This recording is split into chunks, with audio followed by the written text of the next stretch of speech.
Okay, it is Monday, June 8th, 2019, and we are at week 6 of drugs and crime.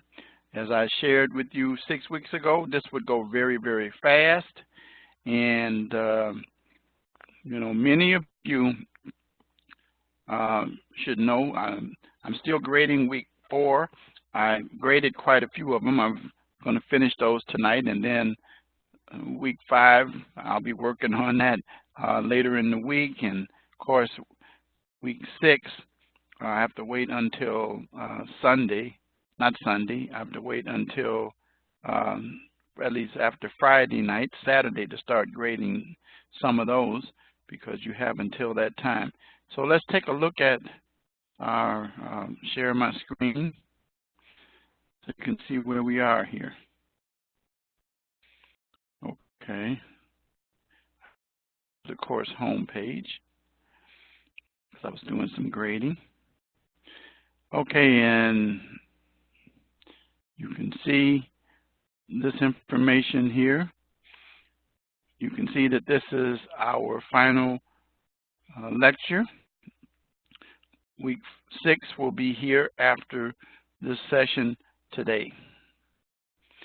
I hope that you all had a chance to look at that interesting story that one of your classmates brought to my attention. I appreciate her bringing that to me, and very interesting how it lines up with the video Chasing the Dragon. So now let's look at our week 6 announcements. In the 6th week, drug-related criminal activity, treatment and rehabilitation strategies. To prepare for this assignment, Chapter 10 of Drugs, Crime, and Justice, our textbook, which I think is a very good textbook. Some people don't, but it is. Treatment challenges related to opioid addiction and drug treatment and rehabilitation programs. We're going to talk a little bit about that. Be sure to participate in a discussion assignment that's due tomorrow night, Tuesday night the 11th, 11:59 p.m. Central Standard Time, relating to methadone clinics. And then, of course, the reply post is due this Friday, and let me change that date in there. That is not March 14th. That date should be, let me correct that. That should be, let me go to week 6. All right, and let's edit it. And that should be June. Let's correct that. But you should know that by the calendar. Okay, and it's in there too, June 14th. So let's, by Friday,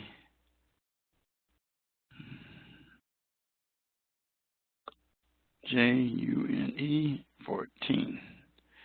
Okay. And let's put that in there, submit it. So now it is corrected. So now let's go back to the course home page.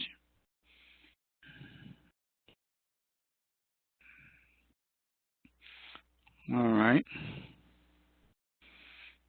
Let's go back. Should show up in a minute. Okay, so now let's take a look at it.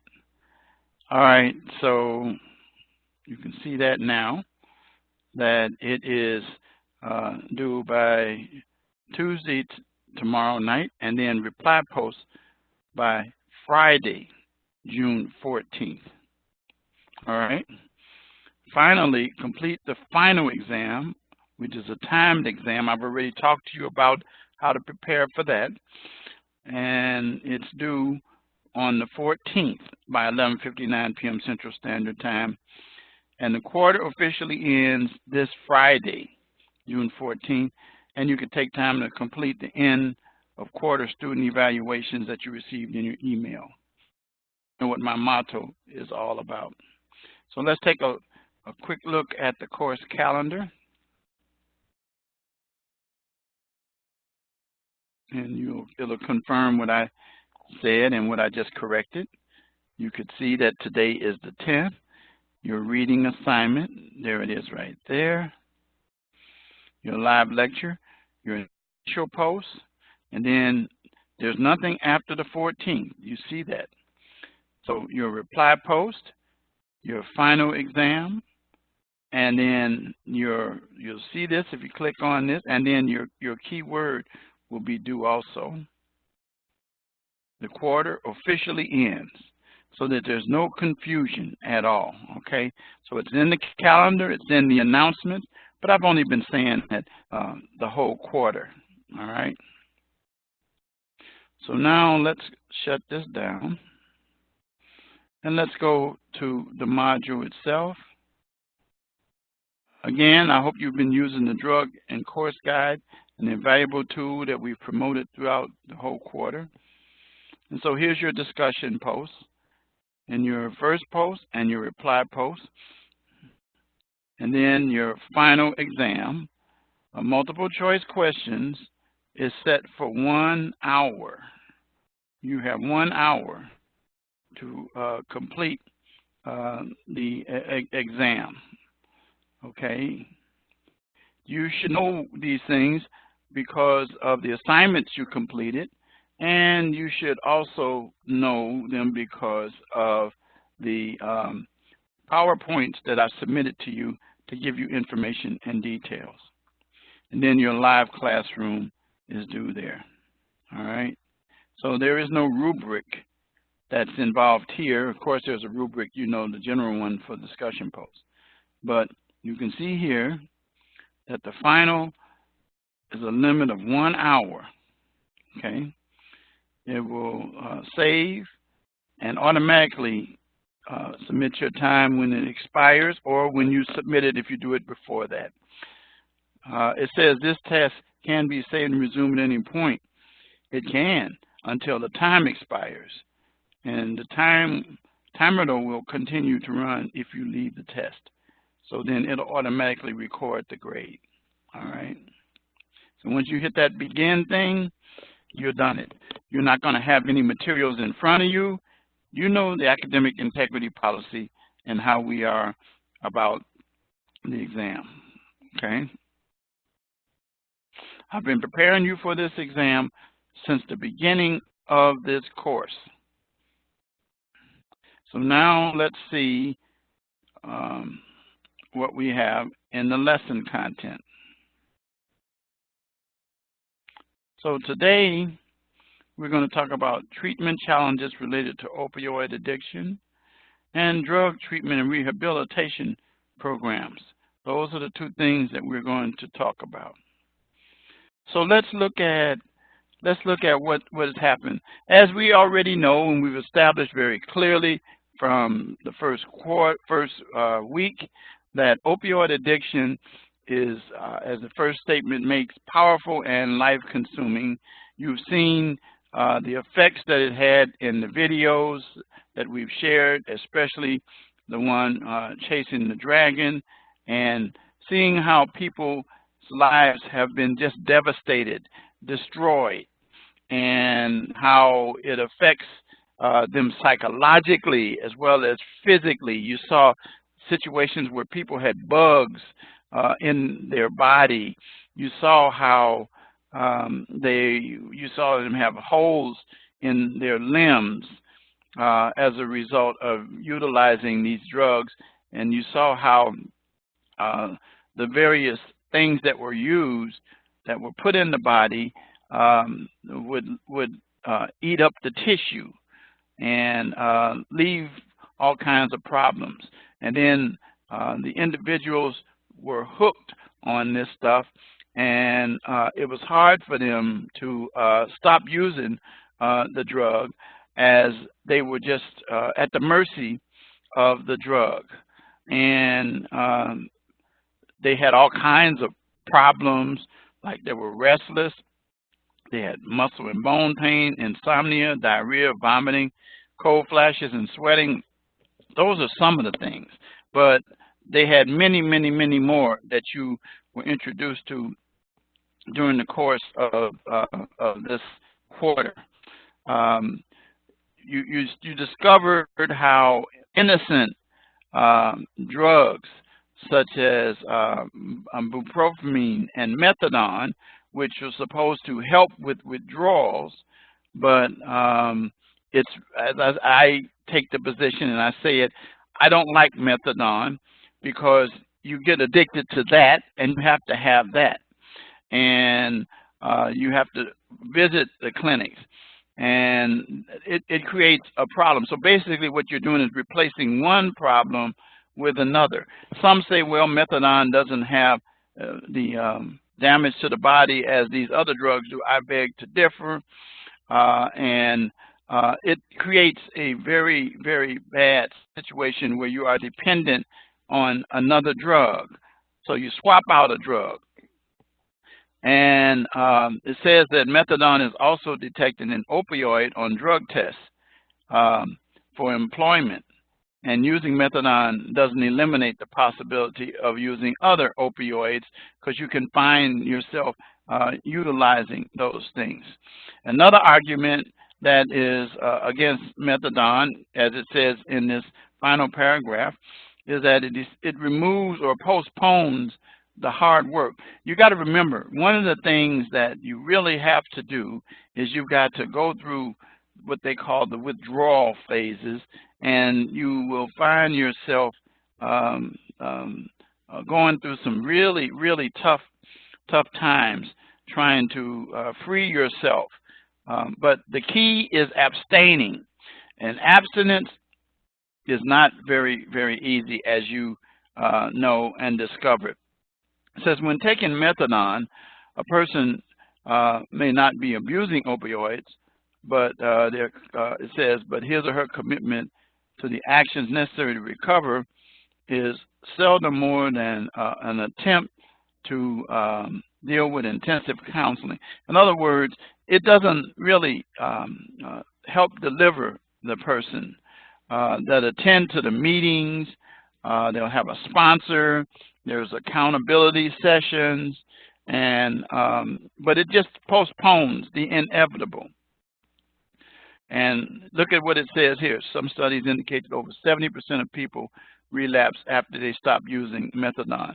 So what methadone does is it may slow you down, but it doesn't stop you. It doesn't deliver you. And so this video that we have here, chasing heroin, which is it's a video that I can just share little pieces of it, and I'm going to give you part of it so you can look at it, and then we're going to cut it off. But you can take a look at that in your own time. But I'm going to start you with it. I'm going to take my head.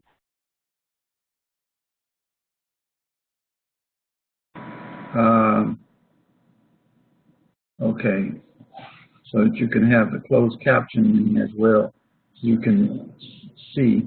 A new approach. We should not all see as a criminal justice problem, but it is a public health issue for police and social workers on the ground. People are going to use drugs. Let's make it safe for them until they're ready to do something different. The personal battles. Just clean for a while, but this is the thing about treatment. It's not a magic bullet. And the new face of addiction. I don't know what this is doing. Frontline investigates this very different war on drugs. What can we do differently from sending people to jail? And if it's working. You're left with the most fundamental question. Where do you send your kid for treatment? Tonight on Frontline, chasing heroin. Tonight's program contains mature content which may not be suitable for all audiences. Viewer discretion is advised.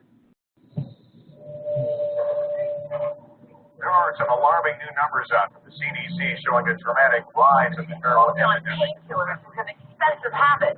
Many now turning to a cheaper way to chase that Number of heroin overdose deaths nearly quadrupled.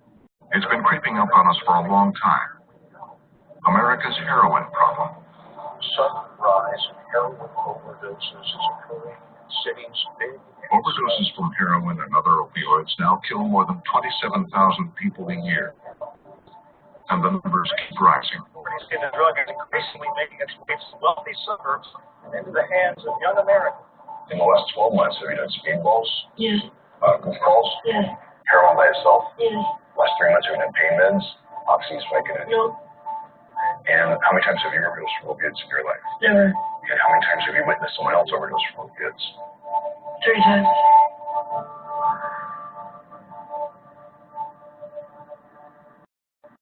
I don't have a cooker. David took my last cooker.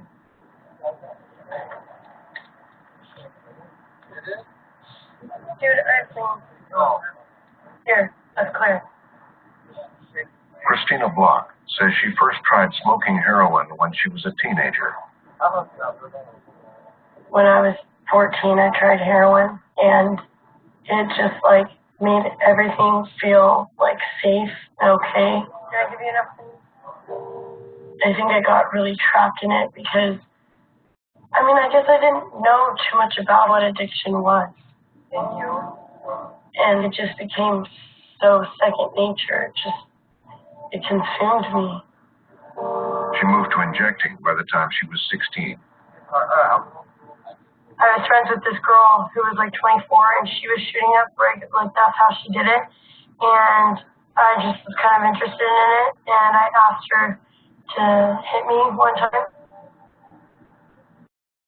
Christina is now 7 years into her addiction. It's just so insane what this drug, like, can make you do. Like, it literally has a brain, and it shares mine, you know? Right now, how much heroin is in your system? Probably like $40 worth. So what determines how much you use? Well, the number one thing that determines how much I use is how much money I have or how much dope I have. There are many different reasons why people turn to heroin. 4 years ago, Johnny Bousquet, 38, says he started using to cope with the breakup of his marriage. I felt like it alleviated the pain that I was going through. It just made me feel like I could make it through that moment. And then eventually I needed it to get through every moment. Johnny's mother was also a heroin addict. She was gone by the time he was 19. One day, me and my sister, we found her dead in her room with a needle in her arm. She lost her battle with heroin, and I know she loved us, and I know she really cared about us. And I would always wonder if she loved heroin more than she loved us. He's now living in a homeless shelter and struggling to stay clean. At least a few times a day, I think, man, it would be a really good time to get loaded right now. You know, you can pull through and be okay. Or even just get a little bit high, it'll be fine. And then something else takes over, and then next thing you know, it's 2 days later. I've just been, like, fighting that. You know, I can't seem to get a hold of myself no matter how hard I tried. How's the street look to you tonight? Right here it's pretty quiet. When we turn the corner, it might be different. Are you taking a right, Felix? Yeah. Okay. As the heroin epidemic has spread, cities and states have grown desperate to come up with solutions. Here in Seattle, beat cops are 4 years into a radical experiment to deal with drug use on their streets. Oh, cops. Hate that. Don't you? Anyway, I want you to do me a favor. Do me a favor. Stop moving. Stop moving. Okay, good. Because when you're moving, I don't know what you're doing. I get. And when you stop moving, I got you. You get well. Not a big deal. All right, I'm not going to jam you up. I just, we got to find out who you are. Okay? Cool. The girl on the ground just is getting well. She's shooting heroin. Stop crying, babe. We don't care. These officers are making fewer arrests. They are more likely to refer addicts they encounter to social services. Where's the syringe? Because I want to be safe. So you've become a social worker. We are social workers. You are social workers. Yeah. But yeah, how many? Listening to you now, would say, gee, you're taking an awfully gentle approach. We could not incarcerate these people or arrest our way out of the problem. You would arrest a person, they'd be in jail for 20 or 30 days. They would get sober, they would start using again. We continue to arrest them, and then they would use and continue to arrest. How much do you use a day? Okay. And how long have you been using it? I'm not putting you in jail. Are you a meth user too? Do you have any desire to get on methadone and get well, or? If you have a problem, come and see me at this office. I'll give you something to eat. I'll let you call your parents, sit down, and we'll have a talk. Do you still need that cooker? Okay. Okay. The most recent surge of heroin abuse has altered our approach to addiction and our views on the war on drugs. Cops and prosecutors, epidemiologists, public health nurses, county coroners, all of this is being fought by really anonymous folks all across the country because this epidemic is also the quietest epidemic. It's filled with shame. Obvious overdose, known history of heroin use, then using heroin today. He was found unconscious. They kind of roused him. They're going to start an IV on him. You don't have a lot of violence. People die alone in a McDonald's bathroom toilet. And then when the people die, when the kids die, the parents are so mortified, so ashamed that they keep quiet too. And the thing is left to perpetrate and spread. How did this epidemic begin? It's a crisis 30 years in the making. Bottom line, too many Americans are suffering from too much shame, and doctors aren't doing enough to stop it. In this country, there was a long-running puritanical attitude towards pain, and it resulted in almost a barbaric undertreatment of pain, particularly when it came to people with cancer and in the terminal stages of cancer. There had to be better treatment for people in serious pain. So there was a whole effort to open up minds to allow hospice care and good pain management for people with cancer. And then that spread into AIDS because people with AIDS often had very serious pain problems. Doctors had long avoided prescribing opioid painkillers for fear of addicting their patients. That changed with the emergence of the hospice movement. That movement collides with an opportunistic drug company in the form of Purdue Pharma. They see the opportunity to expand the use of these drugs beyond the cancer wards, kind of into the mainstream of medicine. And the drug that becomes the vehicle through which they do that is a drug called OxyContin. OxyContin is one of America's new prescription wonder drugs. It's a powerful pain. OxyContin was not really a new drug. The molecule had been around since 1916. What they did is they took this old existing drug and they introduced a time release mechanism into it so that it would be significantly less addictive because it wouldn't be released up front all at once.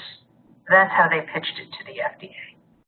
Purdue Pharma marketed it to doctors who were prescribing drugs for all manner of ailments to common ordinary folks who were not dying of cancer.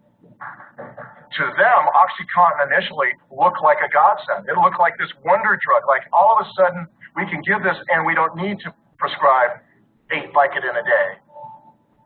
There is no question that the marketing of OxyContin was the most aggressive marketing of a narcotic drug ever undertaken by a pharmaceutical producer.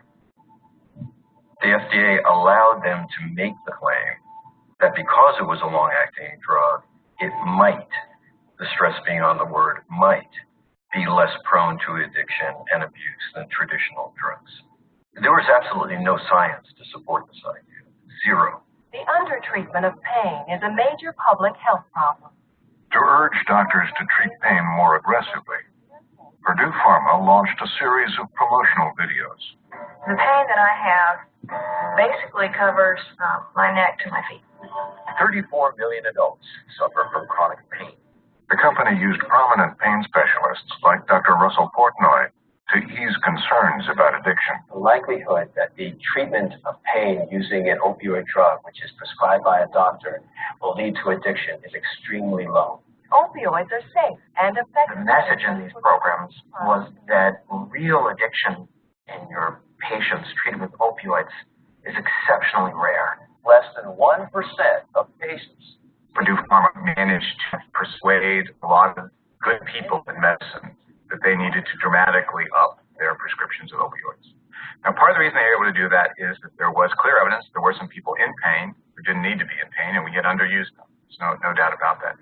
But it's also no doubt about it that they were commercially driven. By 2001, Purdue was selling more than $1 billion worth of OxyContin a year. Prescriptions for other opioids soared too, for drugs like Percocet and Vicodin. We went from a country that used almost no opiate painkillers, like in the 50s and 60s, to being a country where we used 83% of the world's oxycodone and almost 98% of the world's hydrocodone. It's a night and day. It's a stunning statistic. Most of the users were white men and women living in towns and suburbs. Carrie Gracier, a stay-at-home mom living in Kent, Washington, was prescribed Vicodin after the birth of her second child. When her prescription ran out, she wanted more. I just pursued it. I went to a doctor and I made up an ailment. I said, I have terrible migraine headaches. In order to get more, I got on the phone the next day and said, this one's not working. I think I'm allergic to it. Okay, are you sure? We'll prescribe something different. Before all was said and done with this doctor, he was prescribing me 300 to 400 pills per month. Highly regarded by patients. They rate him 3.5 out of 4 stars. Her prescribing physician was a doctor with top credentials. He has won a number of awards. Well, he was a young doctor. I think he was fairly new in the field, early 30s. Or even For a couple of years, it worked. He never once said, this is a problem. No one in her family seemed to notice. She still was functional. She would still have the facade of looking like she was completely together, like the poster child PTA, mom that everybody looked up to and everybody wanted to be. During that period of her life, she says she was consuming around 15 to 20 painkillers a day. It felt that good to me, and it made me feel that comfortable in my own skin. I felt like I was a better mom, a better person, easier to be around. It made me feel like I was functioning on a higher level. The supply from her doctor remained steady for the next 2 years. But then one day, Carrie ran out of pills. He was on vacation. Nobody ever told me, now that you're taking these pills, you can't just stop. You're going to get ill. And getting sick was kind of like truth serum for me. It made me want to talk. It made me want to reach out. So I asked my ex-husband to help me. Carrie's husband confronted her doctor about the dozens of bottles of painkillers he had prescribed. He said, I thought she was smarter than that. You're going to have to wean her. He scolded me. I left there feeling rather shamed and like I had done him wrong. Carrie promised to stop, to go cold turkey, but she couldn't. I began seeking pills in various ways, and it started with going through people's medicine cabinets, the neighbors, people from church, family members, grandparents. I even went to real estate open houses and then asked to use the bathroom to obtain pills. To refill a prescription and not a prescription number. And at call-in refills, calling these automated lines at Walgreens, Doctor's office. posing as the nurse from this doctor's office. Please refill this. Go through the drive-thru and pick it up. I'm so-and-so's daughter or friend, and she's sick. I have to pick up her script. No questions asked. After 2 years of stealing other people's prescriptions, one morning she ran into trouble at Walgreens. I went to the drive-up window, and the pharmacist said, this isn't your script. We called the doctor. This is fraudulent. He called the police. They came to the house. You have small children here. Well, put them on the computer downstairs. We're not going to arrest you if you'll go and turn yourself in. So my neighbor and friend drove me down to the police station, and that became a deferred prosecution. And as a result of that, I went into inpatient treatment. More and more Americans are ending up in the hospital after overdosing on prescription It was a time when the country was waking up to the opioid crisis. A national epidemic of pill popping so bad it's being called Pharmageddon. OxyContin was once marketed as something of a wonder drug, one that could stop pain without getting patients addicted. As it turns out, that was a lie. Deliberate one. In 2007, after a 4-year investigation by federal prosecutors, Purdue Pharma admitted to charges of fraudulent marketing. They ignored widespread reports of deaths in addition. The company paid $600 million in fines and settlements. In a statement, Purdue Pharma said they accepted responsibility and, most significantly, reformulated OxyContin with abuse-deterrent properties. Their most prominent medical consultant, Dr. Portnoy, publicly expressed regret.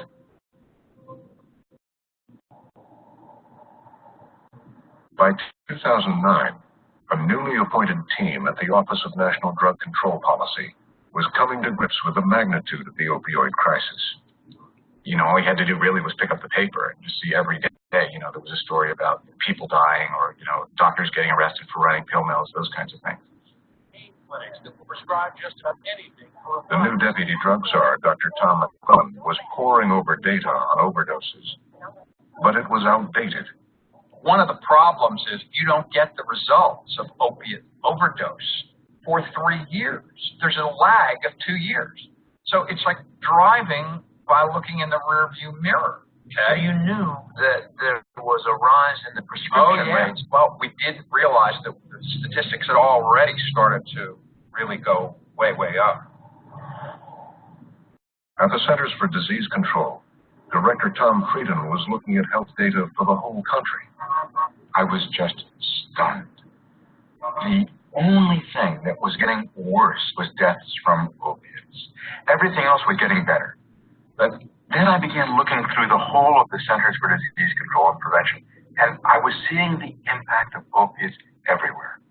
Birth defects, neonatal abstinence syndrome, hepatitis C, and HIV. This is an unusual and horrific phenomenon. It's an emerging problem. Frieden started raising the alarm. Increasing fatal overdoses, and we need to get a much better handle. One day in the spring of 2010, Frieden approached an official at the drug czar's office, Dr. Keith Humphreys. We meet privately, and he says, you guys in the White House need to start using the word epidemic for opioids. This is an epidemic. Look at all these people dying. This is like, you need to really ramp up concern about this. The Office of National Drug Control Policy decided it was time to get President Obama's attention. We said it was going to be an even bigger problem. Did you see that that was going to lead to a rise in heroin addiction? Oh, yeah. I mean, prescription opiates is heroin prep school. The inevitable thing is going to be a reduction in the availability of those. Once that happens, you have to turn to something, and that is going to be high-potency street opiates, heroin. And did you take those warnings to the White House? Yes, we did. And thank you for sharing. I mean, they get warnings all the time about dire things that are going to happen. Some happen, some don't. It was not the main thing for the Obama administration. It had a few other tiny problems, like the Affordable Care Act. America's still reeling from the bank collapse and real estate collapse and all that. Little things. Stop a real epidemic of prescription painkiller abuse. 1 year later, the White House called for more prescriber education and additional prescription monitoring. Prescribing fewer pills at one time. By that time, doctors were writing enough prescriptions a year to give a bottle of painkillers to every American adult. Like Percocet, Vicodin, As for Carrie, despite a stint in rehab, she couldn't shake her addiction. 10 years after she first got hooked on opioids, she moved out of her house, leaving her husband and 2 kids. She eventually started a new relationship and began a new life. But then one day, she ran into an old friend from high school. I said, I'm in recovery. That's how we started talking. She says, I'm supposed to be too. Maybe we should talk sometime. So I went to her house to talk, and instead of having coffee, we smoked a bowl of meth, because that was her drug of choice. And it went from there. Carrie's addiction was slowly progressing. She would start abusing meth, but would return to opioids. At the bus stop today, I started talking to a gentleman, brought it up. I'm looking for opiates. Well, I've got something for you. walked over to the putty pot. You know, the green temporary bathrooms at construction sites. I went in there to do it. I came out, did you like it? I loved it. Get me some more. So he did. Carrie, like some opioid addicts, had moved on to street heroin. It wasn't long before she began living in this house, now renovated, with 20 other addicts. I was living in a house. The animals weren't taken outside to relieve themselves. We were living with animal feces. It was a very filthy environment. And before long, that was my home. It was gross. It was never like a place I've ever been before. And I was seeing people pretty much overdosing in other rooms. It was like people's eyes were rolling in the back of their heads.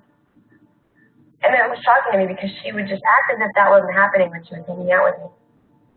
Like, how's your day been? You know, and this was the point where I was like, you're not even trying anymore. You're not even trying to pretend that this isn't happening anymore. Addiction is weird. It gets very weird. During that time, I lost it all.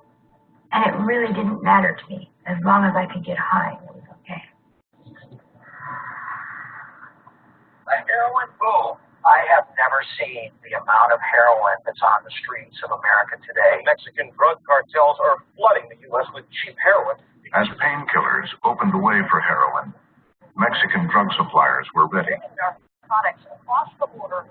They would take the epidemic to a whole new level, bringing cheap and highly addictive heroin to towns and suburbs across America. They're selling heroin as if it were pizza.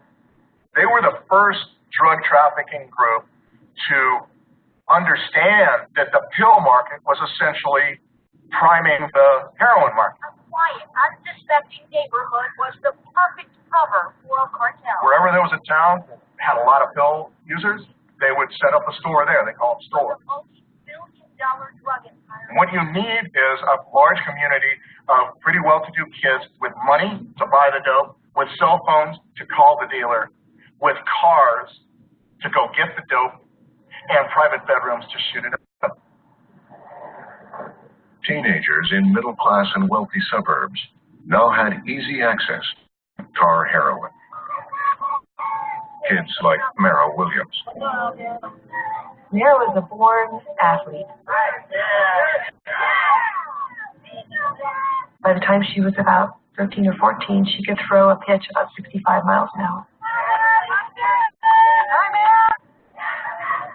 One pitching instructor that had her for a while named her the Rocket. Everybody knew who Mara Williams was. Everyone.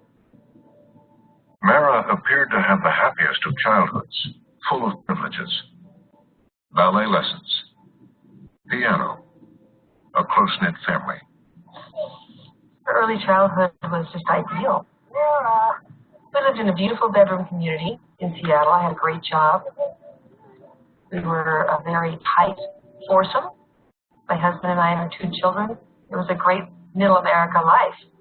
Very happy. Her mother was a local news anchor. Her father was a stay-at-home dad who doted on his girls. Where did you live in Seattle, Mara? Our children went to good schools. The neighborhood was safe. We never locked the door. Mara was a very happy child. But by the time she reached middle school, Mara was struggling. A lot of anxiety, a lot of depression. By this time, she'd been diagnosed with ADHD. It was clear she had some eating disorders issues. We were just trying to find the right mix of therapy, meds. Mara, how old are you this year? 13. Mara was also self-medicating. What happened a couple of days before? I snuck out and drank alcohol, and then I slept at a boy's house. She started experimenting with marijuana and alcohol. So Mara was kind of kept a close eye. I was looking under the bed, or their bottles, or I didn't know. I was always looking. I think I was making her bed or something, and I found a locket. And I opened it. I thought, oh, this is interesting. And out poured white powder. It was cocaine. They found a highly regarded treatment center out of state that cost them $40,000 out of pocket. The program they chose followed a model of strict abstinence. Mara spent 90 days in intensive rehab, 3 times longer than the average patient's stay. We didn't think 90 days was going to be long enough, but we chose the best place we thought we could for her, where she'd have the best chance of success. Birthday to you. Happy birthday to you. She was clean for a while. She looked good. She looked healthy. She seemed determined to live more responsibly. And for a long time, she did pretty well. But this is the thing about treatment. It's not a magic bullet. The program didn't work. A few months after Mara got out, she started using OxyContin. Her mother found out after Mara was caught stealing pills. But that was only the beginning. One day, Mara's father got a call.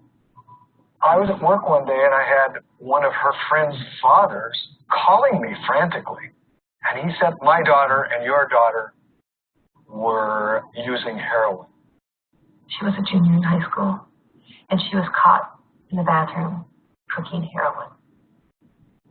And it was like, oh my God. I had no idea. It had gone to heroin. So when we talked to her about it, she didn't deny it. She goes, I'm in trouble. I need help.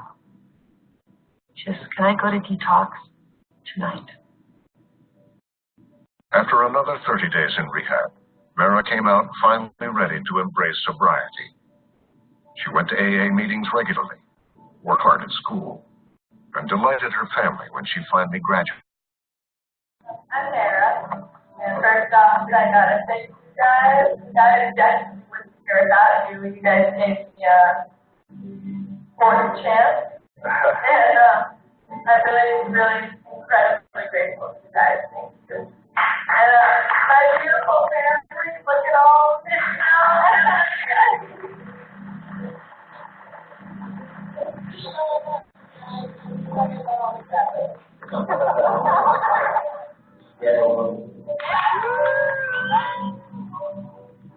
At one of her AA meetings, she met someone.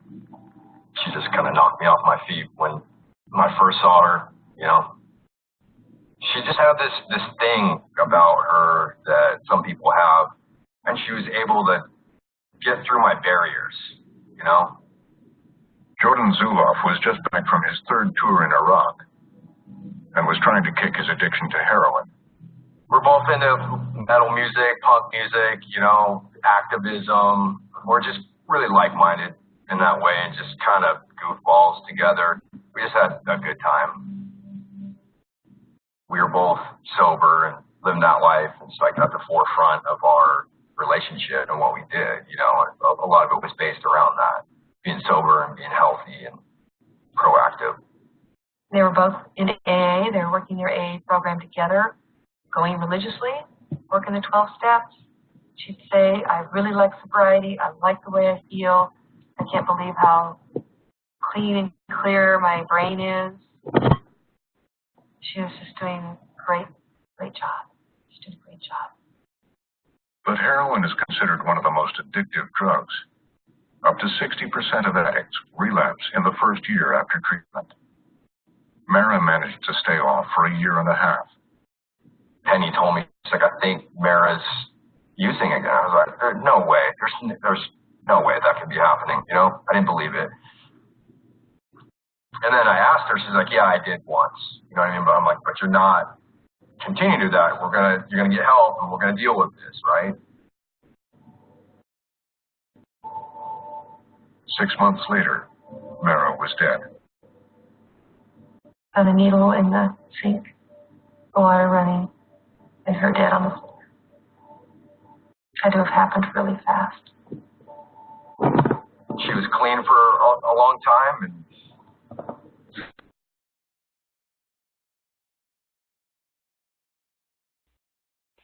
well, I'm going to stop that video there. You can pick up and look at it yourself, but you can see the devastating effects that painkillers operate in terms of leading to heroin use and dealing with those issues. And so because of that, then we got these various types of treatment programs that you heard them talk about: residential, outpatient, then you got the 12-step program with Alcoholics Anonymous. And you can see that based on what the video showed and what we've talked about in this course is that you never really recover once you get into this, and that it becomes a way of life. Opioid addiction, medical assisted methadone, and other extended release naloxone play a role in treating individuals. However, the problem is that all it does is it helps them to withdraw, but they end up going right back.